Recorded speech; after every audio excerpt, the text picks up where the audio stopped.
But do you know how annoying that was? To wake up at 7:30 every single Sunday. When I wake up at 7:30, when I get there for roughly around 8 o'clock, 8:30. Imagine being in church from that time. Every single Sunday. I was going to church way more consistently than some of the ministers, their pastors. I even got to a point where I was even writing all the sermons for them. Where you been hiding, I'm looking for you. A princess smile, you gon' ride on ya. The diamond down, it looks nice on ya. I'm tryna fly somewhere quiet with ya. What would you do for some change, for some change? Hi guys, it's your boy Dice, aka DoubleDice, aka the one and only. Yes, unfortunately this is another video with my do-rag on, but you know these pandemic times, luckily we're coming to an end, so you guys will be seeing me flexing, looking all sweet for you guys very soon. But in the meantime, I'm do-ragging.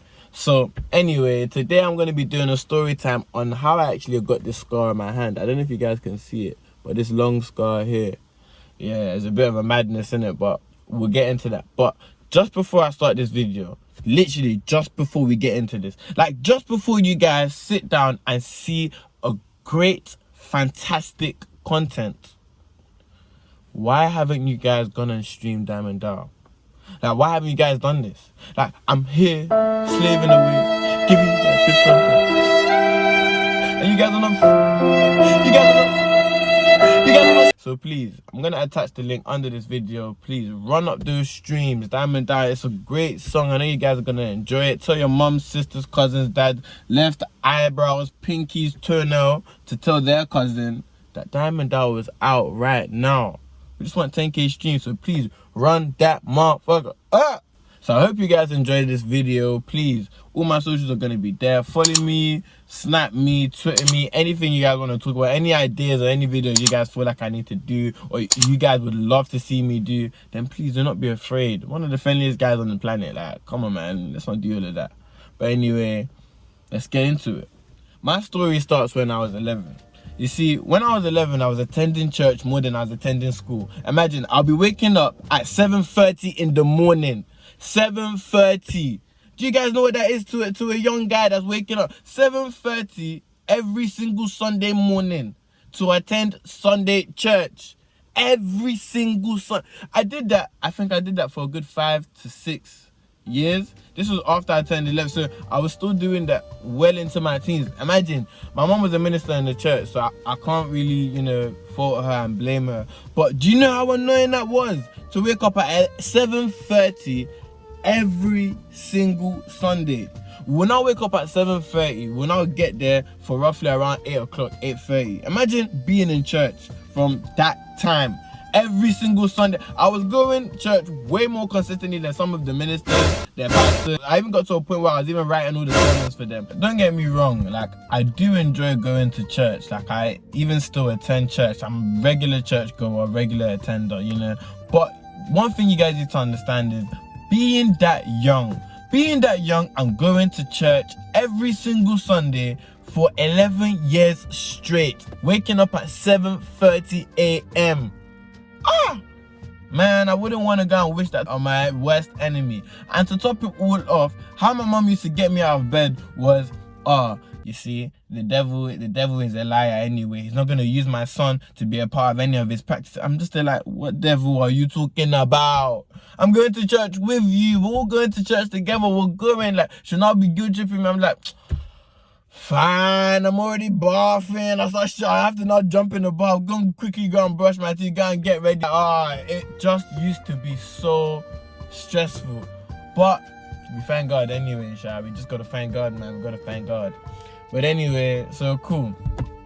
In this church now, you see, I wasn't one of these kids that just used to just attend church, didn't really know what was going on. I was a bit of a character, like a bit of a personality. Like, everybody that went to that church and joined the kids or joined the, let's just say, my little youth rebellion, because if you went to that church, everybody that's watching this now and you've actually been to that church that I'm talking about, they know. I had my little youth rebellion squad where we used to just not really defy, but we used to go to church and kind of just make it fun. Like, you know, when you go to church, you're sitting down, your mom is sitting next to you, and you're just there listening to the sermon. 2 Corinthians 2.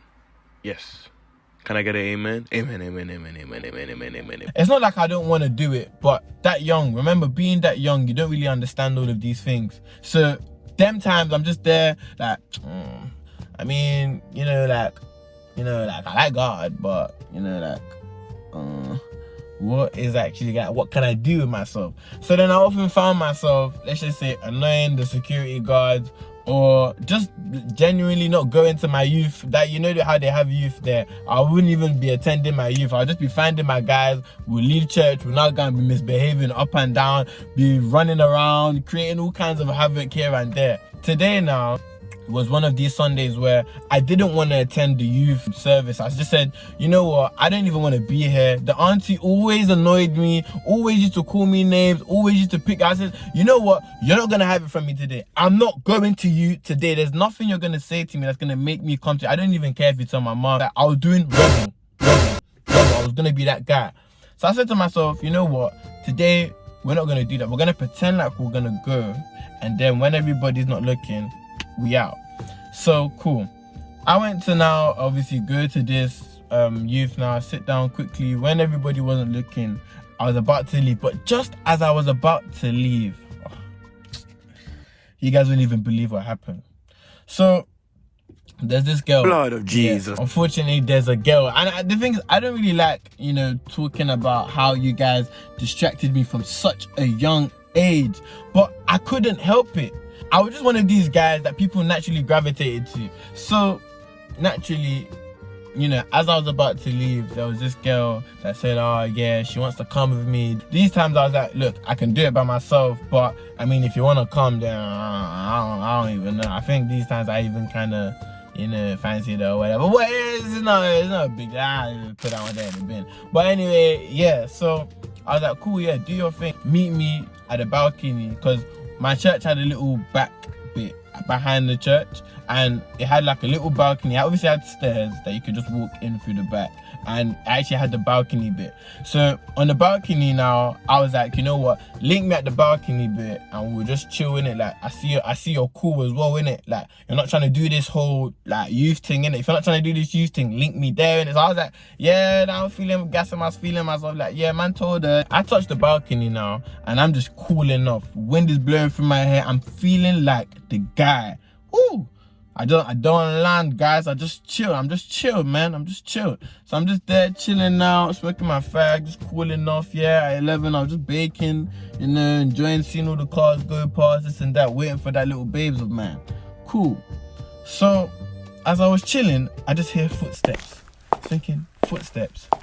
No one really like come to this balcony during service times. Like, why am I hearing all of these footsteps? So I'm just thinking to myself, who could this possibly be? Like, it's definitely my babes. It's definitely my babes. Like, I'm just there chilling. I know that it's my babes. And out here, I've been looking for him as well. Yeah, I remember that he was there. He was just there a moment ago. I was like, yeah, they found me. I was like, oh my God. I didn't even know what to do from there, because if I ran down the stairs, then they'd hear the footsteps and come outside. So I was thinking to myself, let me not run down the stairs. The only possible thing for me to do, like an idiot, is jump over the balcony. So I was thinking to myself, I'm gonna do it, I'm a rebel. So I've jumped off the balcony now, and I've landed on my hands like this. So I've landed like this, and my knees are down as well. Cool. And then the auntie now comes to the balcony. When she now comes to the balcony, she now has one annoying auntie that she always has that supports her. That woman always gives me trouble. Never any good thing she has to say about me. Just always just giving me hassle and problem and making me feel like I'm just this annoying little kid. But I actually wasn't. Guy have a passion. But anyway, they come to the balcony now. I'm just ducking under the balcony. Not trying to get seen, not trying to look for anybody. Just minding my business, just chilling. I'm under the balcony. Then my hand, like, I don't know what it was. I could just feel like something like pierced, like it was like, them sharp pains. Like, I don't know what it was. I wasn't even looking at my hand. I was just still there ducking. So they've obviously now gone back inside now, and I'm actually I'm still on the ground. I now got up to check if the coast is clear. As I got up here, I pick up my hand. I look at my hand like this. I was like, oh my God, it was a broken Hankin bottle. Imagine a broken Hankin bottle inside of your hand. So it wasn't a thing where, I don't think you guys understand where I'm going with this. I had a broken part of that bottle wedged directly inside of my hand. It's not fair, at man. 11. I'm just thinking, why is this Hankin bottle in my hand? So I touch it, I'm like, this thing is annoying me. So imagine a big Hankin bottle like this. I was actually moving as if it was like some kind of bust down or something. It was really inside of my hand. So I was looking at it like this, yeah, and I walked up of those steps that I could have just walked down of instead of having this stupid thing in my hand. But I was now walking around, walked back up the steps, walked inside now. As soon as I walked inside, the aunties were standing there. But normally these aunties would be shouting at me, making me feel like, oh, like I'm bad and I'm naughty and I should have gone in. But they were like, they just almost looked at me with shock. They're like, what? What is that? What's in your hand? I was like, yeah, it's just like a Hankin bottle. They're like, oh my God, somebody call his mom, somebody call it. Imagine, service is really still going on. And guess what? Just guess what? That girl that I was now waiting for, instead of her to come and meet me downstairs, she now stayed inside. Why were we gonna come and now disturb me? I had this whole planned out. The whole thing planned out how we was gonna chill on that balcony, have a couple cocktails, chill out, vibe, feel the breeze. It left me. I was even there waiting for you. You that's even watching this now, you. But anyway, I was even waiting for her. She now didn't even come out. So if anything, this whole thing is because of you. The auntie's now shouting at me. She's just there like, oh, yeah, call his mom. This one we need to go and get the paramedics now. Call the ambulance, call everything. I was thinking, for this small thing here, like, what are you guys on about? What they now did, yeah, they now removed that glass from my hand. It's like when they removed that glass here, it was like they pulled my heart out of my chest like this.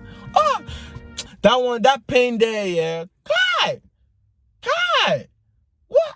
At 11, obviously, me being a big man, I was just there like, yeah, it didn't even hurt like that. Trust me, dog. It didn't even hurt like that. So my hand is there just bleeding and I'm looking directly into my skin. Deep. For it to have healed like this, for it to be so long like this, you can clearly see it wasn't a small part of that bottle that broke into my hand. When that thing now broke into my hand now, I can now see inside of my flesh. I was like, raw, this is what the human skin actually looks like. Me, I'm the only one calm in the situation. Everybody else, yeah, my mom now came, my son, what have you guys done? What were you doing? It's like they wanted to shout at me for being in the wrong, for being out there in the first place, but they couldn't because then if I now start crying and I'm not making this, I now have this whole thing, I'm bleeding, this and that. It's like you guys are bad people. So they wanted to shout at me, but they couldn't. So these times I was just there cool enough, like, yeah, man, it's got scars. Minor, like, then all the kids come out from the whole youth place, then everybody's now, all the attention is now on me. I'm just there like, why are all of you guys moving nuts? Like, this is just a calm little bottle that's just in my hand. Like, stop moving nuts, stop vibes, stop moving crazy and this and that. It's just a simple cut in my head anyway. So after my mom came now, they went to now go and get the first aid box. They now brought out every single plaster that's inside of that first aid. I don't know how they're using the whole first aid little box to go and sew up and hold somebody's whole hand. I can see inside of my flesh, but Nigerians. Anyway, they bring that box now, bring every single bandage that you could possibly think of that was inside of that box. They used to wrap this my hand. So cool, they're wrapping it now. Then one supposed nurse from the church also now came. She now quickly gave her diagnostic. I was thinking I could have said that myself. She was not like, yeah, it looks like a pretty severe wound. It looks like it's deep inside of the hand. No worries though, he'll be fine. Like really? Did you really need to tell me that? Like, I knew that. I was 11 and I knew that. After that doctor's very useful awakening or diagnostic or whatever she said to us, so my mom now took the initiative to just say, you know what, let's just go to the hospital, the A&E, let's just let them sort it out. So my mom, the doctor and myself was now actually at this A&E. We're not sitting down surrounded by different kinds of people coughing, oozing, this and that. Me, I was thinking, why do I need to be in this ward? Like, this is just a small hand cut, give me a plaster and it'll be fine. Like, imagine these times though, like, off joke, like, I was being a man in the whole situation. I was like, yeah, calm, like, this is just a calm little cut. This ain't nothing deep. This is calm, like, this is light, like, love it. I've gotten there now. I'm now sitting there for a good, let's just say, 6 to 7 hours. After church had finished, I've waited that 6-7 hours now, and they finally say, you know, cool, you can be seen. I'm laying down on the stretcher like this, my mom's to the left of me and the doctor's on the right. So she's now got this needle and thread in her hand. I was thinking, oh, maybe she wants to sew maybe a jumper, she's feeling a bit hot or under the weather, or maybe she just likes sewing or whatever. Like, that thing definitely can't be coming to me. I only hear about these things in movies. Like, this is definitely not coming to me. She now just says, yeah, so can you position your hand as I position what? You're not talking to me, right? Like, I was like, you couldn't be talking to me, because I was thinking, what the hell do you think you're gonna now do with that? You're not coming to me. No way. You're not coming to me. They now had to physically go and call how many different doctors. I was like, I'm not getting this thing in my hand. I'm not doing it. I don't care. I'd rather bleed to death. I'm not hearing it. Like obviously, don't get twisted. I'm not scared of needles. But back then, anything that was going into my skin that I didn't really recognize and I wasn't used to, I was afraid of. I was like, no, there's no way this thing is going in. Imagine what they now did. So they now had to go and bring laughing gas, a whole keg of it, whole keg of laughing gas here. I've been doing balloons from earlier. That's not really a good thing, but yeah. Anyway, brought a whole laughing gas. Now put the mask thing on my face. Yeah, I was now laughing. Like, I'm thinking, why am I laughing? Like, what's going on? This thing isn't even gonna work on me. What, you think you guys can distract me with this?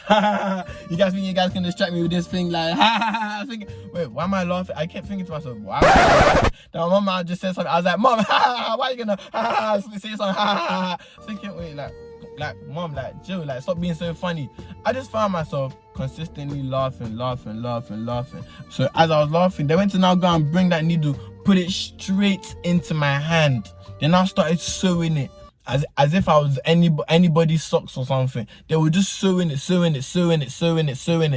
was thinking to myself, wow. So this is what the pain, obviously I can still feel the pain, but these times I was in a sense high. Like, I was just like laughing. I didn't really have time to actually understand and process the situation. After the doctor patched me up and I had my cast on, I now went on to now go and lie to all of my teachers when I attended school on that Monday that this is the hand that I write in. Fun fact, I'm left-handed. But anyway, yeah, this is the hand that I write in. So I now didn't even get to do work that whole week.